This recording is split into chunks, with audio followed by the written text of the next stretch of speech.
반갑습니다.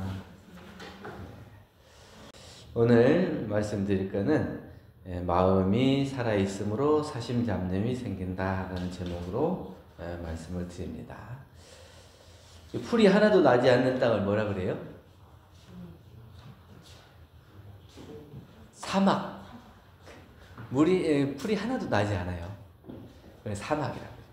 사람의 마음에도 희로애락의 감정이 없으면 풀이 하나도 나지 않는 사막하고 똑같은 거예요. 쉽게 감정을 보이지 않으려 하고 냉정해야 바른 판단을 할 수 있다, 이렇게 생각을 하지만, 바른 판단으로 이해를 하는 것도 중요하지만 그래도 내가 감정을 나누면서 함께 하는 것이 더 중요하다. 다른 사람에게 내 마음을 들킬까 싶고 내 감정을 들킬까 싶어가지고 꽁꽁 싸매고 다른 사람이 내 감정을 모르도록, 그리고 나는 항상 냉철하고 또 발라서 판단이 어그러지지 않는다, 이렇게만 표준을 잡고 살면 내 주위에 사람이 있을까요, 없을까요? 없어요. 그러니까 풀이 없어서 사막이 된 것처럼 나의 감정이 없으면 주위에 인연이 없어요. 그래서 아무리 일을 잘한다 해도 주위에 사람이 없으면 재미가 없을 것 같아요. 조금 일은 좀 부족하더라도 그 잘못한 일을 하고 너 왜 이렇게 하냐, 잘해야지, 이렇게 충고해 주는 사람도 있고, 또 잘할 일이 있으면 너 참 잘한다, 이렇게 칭찬해 주는 사람도 있고, 그러면서 웃기도 하고 또 슬프기도 하고 이렇게 희로애락의 감정이 자꾸 있어야 이게 살아있는 거예요. 그렇게 생각이 합니다. 그래서 우리가 이제 마음이 살아있기 때문에 사심잡념도 생기는 거다. 살다 보면 잡념이 있으면 안 될 것 같고, 또 번뇌는 괴로운 것이니까 안 좋은 것 같고, 이렇게 생각해서 나는 오직 좋은 일만 있어야 되는데, 이렇게 생각하면 좋은 일만 있을 수 있어요? 우리가 살아가는 게 괴로움이 반, 즐거움이 반, 고락상반, 이렇게 얘기해요. 사람이 사는 거는 고락상반이라고 해요. 그러니까 복을 많이 지어서 극락에 가면 괴로움은 없고 즐거움만 있대요. 그런데 즐거움만 있으면 다 그것을 써버리는 거예요. 우리가 은행에다가 돈 넣어놓으면 더 이상 안 넣고 쓰기만 하면 어떻게 돼요? 나중에는 통장이 텅텅 비게 되는 것처럼, 극락에 아무리 간다 해도 자기가 지어놓은 복을 쓰기만 하면 결국에는 복이 다할 날이 온다. 그러면 이 복을 계속 축적도 하고 또 쓰기도 하고, 이런 것이 어디냐면 사람으로 태어나서 인간 생활하는 것. 이게 고락상반 그래요. 그러니까 괴로움도 있지만 더불어서 즐거움도 있고 복도 지을 수 있는다. 우리가 그 꽃길만 걸으셔서 그러잖아요. 꽃길만 걸으면 좋은 것 같아요? 이게 좋은 말로 꽃길만 걸으셔서 그랬는데, 어떤 사람이 그렇게 얘기하더라고. 꽃길을 걷는다는 것은 비포장도로다. 포장도로에는 꽃이 안 나요. 비포장도로니까 꽃이 날 수 있는 거예요. 그 말은 뭐냐면 살아가는 데 있어서 울퉁불퉁한 거예요. 그러니까 힘든 일도 있고 괴로운 일도 있고 즐거운 일도 있고, 이렇게 울퉁불퉁해 가면서 그게 꽃이 피는 거거든. 그러니까 이 꽃길은 비포장도로다. 그 말은 우리가 살아가는 데 있어서 괴로움도 즐거움도 같이 수반되는 것이고, 그 고통과 괴로움을 이겨낼 수 있어야 꽃길이 되는 거지, 그냥 좋은 길로만 아무런 변화가 없이 진동도 없이 그냥 가면 그냥 포장도로에 아무런 꽃도 피지 않는다. 즐거움만 있는 것은 안 된다. 가만히 있으면서 복을 기다리는 것이 아니라, 복은 괴로움을 이겨냈을 때 생기는 거다. 근데 복을 가만히 앉아있으면 누가 그냥 뚝딱 내려줘요? 뭐 하느님이 내려주고 부처님이 내려주고 뭐 대종사님이 이렇게 내려주고 너 착하니까 이쁘니까 복 받아라 이렇게 내려줘요? 근데 복을 짓는다는 건 뭐냐면 내가 그 복을 만들어가는 건데, 그 복이 쉽게 만들어지는 건 아니에요. 그게 어려움을 통해서 그것을 이겨냈을 때 나에게 복이 되는 것이지, 복이 그냥 가만히 있다고 복이 되는 것은 아니거든요. 그렇기 때문에 우리가 어떻게 정성을 들이고 공을 들이느냐에 따라서 우리의 삶이 비포장도로지만 꽃길이 될 수도 있고, 또 정성을 안 들이고 가만히 있으면 그냥 아무런 변화가 없이 그냥 포장도로로 가는 것 같지만 변화가 없기 때문에 재미도 없고 즐거움도 없고 희로애락의 감정이 없는 사막과 같은 그런 메마른 일생을 살게 된다. 대산종사님께서 한 제자가 항상 청정한 마음을 지키고자 하는데 사심잡념이 끊이지 않습니다. 어떻게 공부를 해야 됩니까? 이렇게 질문을 하니까 땅이 살아있기 때문에 풀이 나는 거다. 물도 살아있기 때문에 물결이 치는 거고, 사람도 살아있기 때문에 사심잡념이 생기는 거다. 죽은 사람이 사심잡념 생겨요? 아무런 사심잡념이 안 생겨. 내가 살아있다는 증거라는 거예요. 그러니까 내가 힘들고 어려운 일이 생기는 것도 내가 살아있구나, 그것을 알게 되는, 깨닫게 되는 거예요. 그렇기 때문에 사심잡념이 일어나는 것이 내가 살아있다는 증거고, 그 살아있는 것을 통해서 내가 어떻게 더 아름답게 내 인생을 만들어갈 건가, 이걸 생각하는 사람은 그게 발전적으로 가는 거고, 그런 생각이 없이 그냥 괴로워 이렇게만 하는 사람은 괴로움이 떠나지가 않는다. 우리가 풀이 나면 풀을 뽑듯이 사심잡념이 생기면 그 사심잡념을 없애면 돼요. 그 사심잡념을 없애는 것도 또 재미예요. 그냥 사심잡념이 나면 이걸 괴롭다 생각하면 괴로움이지만, 그래도 또 이렇게 하다 보니까 이럴 때는 이렇게 하면 되겠네, 또 이럴 때는 이렇게 하면 되겠네, 이게 점점 자기가 이 사심잡념을 없애는 공부가 되면 또 하나 없어지면 또 재미가 있고, 또 하나 없으면 또 재미가 있고, 그러니까 구비구비를 하나씩 넘을 때마다 성숙해 가고 성장해 가는 거예요. 그래 살아있기 때문에 성장해 가는 거거든요. 일생을 통해서 우리가 힘들다 하지만 계속 앞으로 나가는 건 성장해 가기 때문에. 그러면 이 힘들고 어려움이 있다고 하는 것은 나를 성장시키는 과정이라고 봐야지, 그냥 어쩔 수 없이 살아간다 이렇게 생각하면 살아있는 동안이 얼마나 괴롭겠어요. 그래서 사심잡념을 제거하는 것이 나에게 또 기쁨이 되기도 한다. 마음이 살아있기 때문에 사심잡념이 생기는 이유가 있어요. 그때는 생각하는 존재라. 우리는 생각하는 존재라. 그렇기 때문에 잡념이 생긴다. 인간은 단순히 본능대로만 사는 존재가 아니라 끊임없이 생각을 한대요. 어떻게 하면 잘해볼까? 어떻게 하면 더 나아질까? 이런 생각을 하기 때문에 거기에 따라서 근심도 생기고 걱정도 생기는 거야. 그러니까 아무 노력이 없이 잘되기를 바라면서 욕심을 부리는 근심 걱정은 바람직하지 않지만, 내가 이 일을 어떻게 잘해볼까 하고 연마하고 공부하면서 생각하는 근심 걱정은 나를 성장시키는 잡념이다 이거예요. 그는 이제 잡념이 아니고 나를 정말 더욱더 발전해 나갈 수 있도록 동기를 부여해주는 그런 것이다. 그렇기 때문에 우리는 사람은 생각하기 때문에 잡념도 있고, 이 잡념으로 인해서 어떻게 나를 더욱더 개선시키고 발전시켜 나갈 수 있는 과정이 있다. 아무 걱정이 없으면 아무것도 얻을 수가 없기 때문에 걱정이 많은 것은 그만큼 내 삶에 열정적이다 이런 거예요. 그러니까 막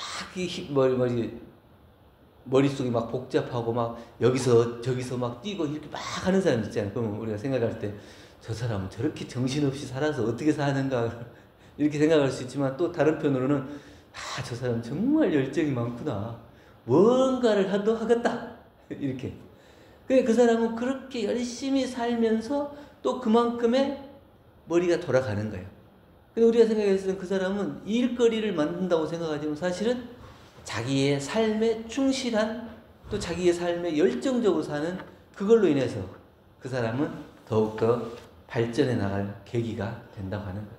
그러니까 생각이 있으면 번뇌도 있고 잡념도 있고, 그 번뇌와 잡념, 또 그 고통의 생각들로 인해서 자기를 더욱더 성장시켜라. 둘째는 욕심과 집착이 있기 때문에 근심이 생기는 것 같다. 원하는 것이 있을 때 그것을 더 가지려는 마음, 이게 이제 사심이라고 그래요. 이걸로 인해서 불만과 불안이 생겨요. 나는 한 10개를 갖고 싶은데 내가 원하는 대로 10개가 안 와. 한두 개 오고 말거나 한 대여섯 개 오고 말거나 이런다. 내가 만족하는 것은 10개인데 10개가 안 돼요. 그러면 불안하고 만족하지 못하고 이거 어떻게 하면 얻을까? 이 생각으로 근심 걱정이 생긴다는 거예요. 그건 뭐냐면 오롯이 자기의 이기적인 욕심을 채우기 위한 근심 걱정이에요. 근데 나만을 위한 근심 걱정은 사심 잡념이 돼요. 그런데 그 욕심을 키워서 서원으로 만들려고 그래요. 그러니까 나만을 위해 생각하는 게 아니라 다른 사람이 어떻게 하면 조금 더 편해질 수 있을까? 모든 사람들이 어떻게 하면 더 잘 살 수 있을까? 이렇게 해서 마음을 더 키우면 그것이 이제 서원이라고 그래요. 그러면 그것이 그 사람의 근심 걱정으로 인해서 모든 사람들이 행복해질 수 있는 근심 걱정이에요. 그것은 사심 잡념이 아니고 서원이다 이렇게 얘기해요. 그래서 대종경 수행품 36장에서 대종사님께서는 욕심은 없을 것이 아니라 오히려 키울 것이다. 작은 욕심을 큰 소원으로 돌려라. 나만을 생각하지 말고 많은 사람들을 생각하는 소원으로 키우면 그것이 곧 우리의 삶을 성장시키고 발전시키는 그러한 괴로움이 될 수도 있는 거예요. 그거는 괴로움이 아니죠. 그것은 기쁨이고 보람이다. 이렇게 얘기해요. 나만 생각하는 것은 나 혼자 가지려고 막 욕심부리고 불안하고 불만족스러운 것은 그건 괴로움이에요. 자기의 감정이 상하고 머리가 아프고 발전이 없어요. 근데 서원으로 키워라. 나만을 위해 사는 사람은 스트레스가 되지만 다른 사람을 위해서 사는 사람은 보람이 되기 때문에. 셋째는 완벽하지 않은 존재이기 때문에 우리는 흔들린다. 인간은 누구나 실수하고 후회도 하고 살아갑니다. 그래서 마음이 흔들리고 잡념도 생기고 끊임없이 되풀이하는 거죠. 그런데 그 실수로 하지 않으면 성장하지 않는다고 그래요. 아무 일도 하지 않으면 아무 변화도 일어나지 않는 것처럼 내가 어떤 일에 도전하고 그것을 실수를 해보고 실패를 해봐야 이렇게 하면 안 되겠구나. 그러면 다른 길을 찾게 되고 다른 노력을 또 하게 되고 내가 이번에는 이만큼 노력했는데 노력이 부족했구나. 그럼 좀 더 해야지. 그래서 길도 새로 찾게 되고 노력도 더 하게 되고 이것이 자기를 성장시키는 거라고. 그런데 만약에 실수하지 않고 실패하지 않는다고 해요. 어떤 사람도 자기의 건강을 자신하더라고. 나는 평생 감기 한 번 안 걸려봤다. 그리고 자신하고 있다가 언제 딱 아프면은 며칠 안 아프고 그냥 열반에 드는 사람도 있더라고. 근데 평소에 아픈 사람은 어떻게 해요? 끊임없이 자기 건강 관리를 해요. 이거는 내 약, 여기는 내 몸에 이 약이 좋더라. 이것이 내 건강에 좀 도움이 되더라. 그래서 그 약도 챙기고 건강도 챙기고 운동도 하고 끊임없이 챙겨. 그러니까 아프지만 계속 자기 관리가 돼요. 그런데 자신하는 사람은 관리가 안 돼. 그래서 어느 순간에 한 번에 큰일을 당할 수도 있다고 하는. 그래서 우리가 잘 성장한 사람, 아무런 어려움 없이 잘 성장하면 나중에 어려움을 겪으면 그냥 무너지더라고. 부모님이 모든 걸 다 해줘. 그러면 이제 나중에 대학교까지는 잘 다녀. 근데 직장 가가지고 직장 동료들 만나고 상사 만나고 조금 이렇게 상처받고 그러면 견디질 못해요. 그러니까 그늘 속에서 자란 식물은 햇볕에 나오면 곧 말라 죽는 거하고 똑같아요. 그래서 우리가 작은 실수 또 내가 회복할 수 있는 실수 이런 것들을 겪어보고 내가 조금씩 한 걸음씩 성장해 가는 거예요. 그러니까 실수를 통해서 있어지는 흔들리는 것은 그건 내가 무너지는 게 아니고 나를 더욱 단단하게 만들어주는 거예요. 그렇기 때문에 그걸로 인해서 더 괴로움이 없어지는 거예요. 옛날에 한 도공이 아름다운 도자기를 만들려고 해요. 근데 이제 배운 지 얼마 안 돼. 스승이 이제 도자기를 굽는 거 보니까 너무 멋지고 이쁘게 잘 나와. 근데 자기도 그렇게 이쁜 도자기를 굽자고 그냥 땀을 뻘뻘 흘리고 힘을 쓰고 하는데 맨날 깨지고 금가고 그래요. 그리고 저도 이게 그 도자기를 잘 이쁘게 잘 굽고 싶은데 이게 잘 안 돼요. 그러니까 스승이 서두르지 마라. 이게 단번에 되는 게 아니고 많이 깨뜨려 보고 많이 금가고 많은 시도를 해야 그만큼 좋은 도자기가 나오는 것이다. 지금 당장 조그매가지고 안 된다고 포기해버리고 말아버리면 그 아름다운 도자기는 영영 만들 수가 없는 거다. 그러니까 많이 깨보고 많이 실수해본 사람이 더 좋은 도자기를 만들 수 있다. 여러분들은 어때요? 지금까지 살아오면서 실수 많이 했어요? 실패 많이 했어요? 그 실패와 실수가 여러분들 삶에 걸음이 됐어요? 아니면 독이 됐어요? 독이라고 생각하고 살아왔죠? 그런데 돌아보면 그때 그 일 때문에 내가 이렇게 됐구나. 그때 그 실수를 하지 않았으면 내가 어떻게 이렇게 됐을까? 이런 것이 지나고 나면 다 돈. 그때 당시에는 이게 나한테 독이다 생각할지 모르지만 그것을 통해서 내가 더 크고 한 번 더 깨치고 나를 돌아볼 수 있는 기회가 됐다면 그게 걸음이 된다. 부처님은 인간 삶에 있어서 이러한 고통을 극복하기 위해서 수행을 강조해 주셨고 또 많은 선인들이 고해에 던져진 사람들에게 즐거움과 슬픔은 이웃이다. 이렇게 좋은 말씀을 해주셨어요. 그러니까 내가 괴로움만 얻으려고 한 것이 아니고 괴로움이 있고 즐거움이 있는 것이 항상 같이 따라다닌다는 거예요. 항상 즐거움만 있어야 되겠다 생각하는데 즐거움만 있나요? 그 옆에 항상 짝꿍으로 슬픔과 괴로움도 따라온다는 거예요.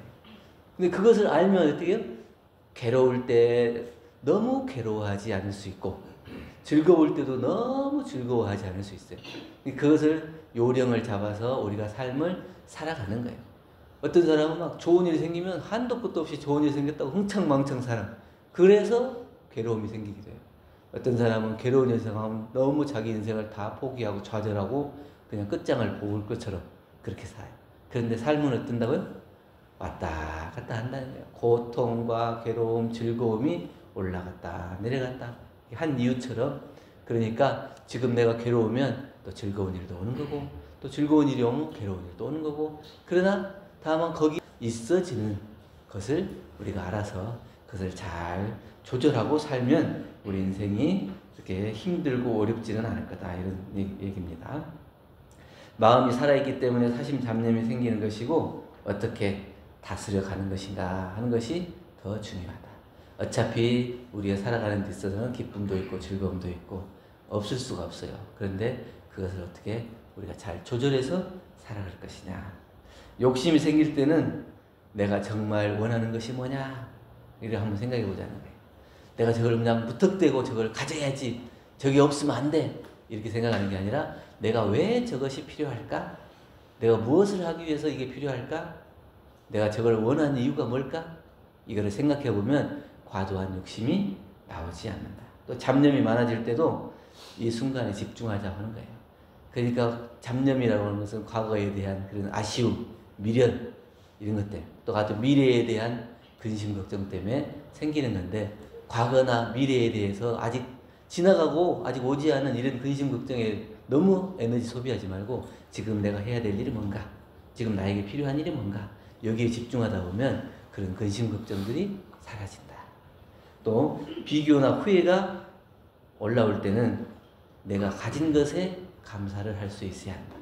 다른 사람하고 비교하면서 저 사람은 차를 무슨 차를 샀지, 저 사람은 아파트를 몇 평을 가졌지, 저 사람은 좋은 남편을 가졌지, 좋은 직장을 가졌지, 항상 다른 사람과 비교하면 그 마음속에 괴로움이 생기죠. 근데 내가 가진 것에 만족하고 내가 가진 것에 감사하다 보면 그래서 비교할 이유가 없어요. 나는 내가 가진 것 그대로, 있는 그대로 그걸 만족하고 행복해하면 다른 사람이 부러울 일이 없죠. 그걸 자꾸 비교하니까 저 사람보다 내가 못해 보이고 부족해 보이고 어리석어 보이고 이러니까 괴로움이 생기는 거예요. 내가 가진 것, 내가 할 수 있는 것, 이 모든 것에 기쁘고 감사함을 느낄 수 있으면 근심과 괴로움이 사라진다. 그러니까 우리는 마음이 살아있기 때문에 사심잡념이 나오고 번뇌가 생겨요. 그러나 이 사심잡념과 번뇌를 나만을 위한 사심잡념으로 남겨놓지 말고 많은 사람들이 도움을 받고 행복해질 수 있도록 그것을 서원을 키워서 기쁨이 되고 보람이 되게 하고, 내 마음속에 혹 그런 마음이 생기더라도 다른 사람과 비교하지 말고 내가 가진 것, 그리고 내가 할 수 있는 그 최선을 다하는 오늘에 집중하다 보면 사심잡념보다는 오히려 행복이 더욱 가득한 그런 날들이 될 거라, 이런 말씀을 드립니다. 감사합니다. 감사합니다.